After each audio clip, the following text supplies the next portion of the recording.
chut lum ko kamal we ko kamal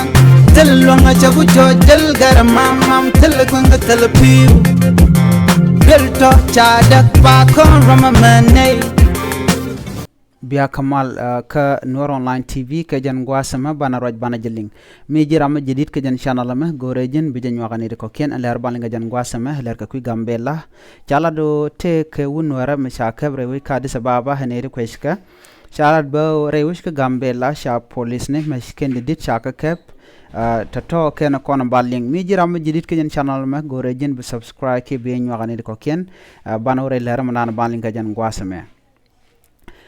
kakan kor jongni ke pay badaga me keliu shala do gambela shabiet shangna men ngonas kadwal re ringni tin kono de lat ka gwasen be shala do gambela shabiet ke chate kamal me joyten ka jan gwaseme shangna men china jare we ka gambela ke china reglo wa ko gwande chol shala do shimal chate tin mat no ma chajalat chala do shamaj police ne tindit shaga kaba re wish ka gambela hakum menten yam kan me tinta ka police ne re gambel ka me tin chala do lemne kan shirkament RPG ne KP kab ne shaga kab ka chala do kap ka kwi mala men gor ke bi re wish ka gambela hakum Ethiopia ndirin tanyal chala do te ka ganwara me shakab ka Addis Ababa chala do kwash kane tin kab ja chala do shakab ne tijal ka mesh ka bom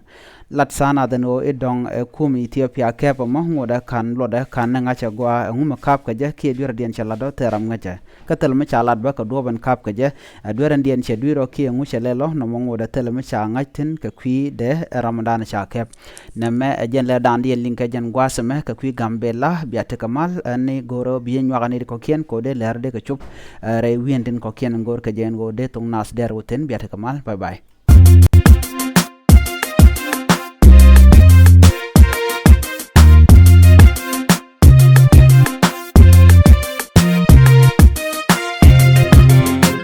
chagu chut lum ko kamal we ko kamal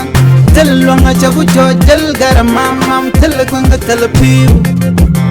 bel to chadak pa kon ramamane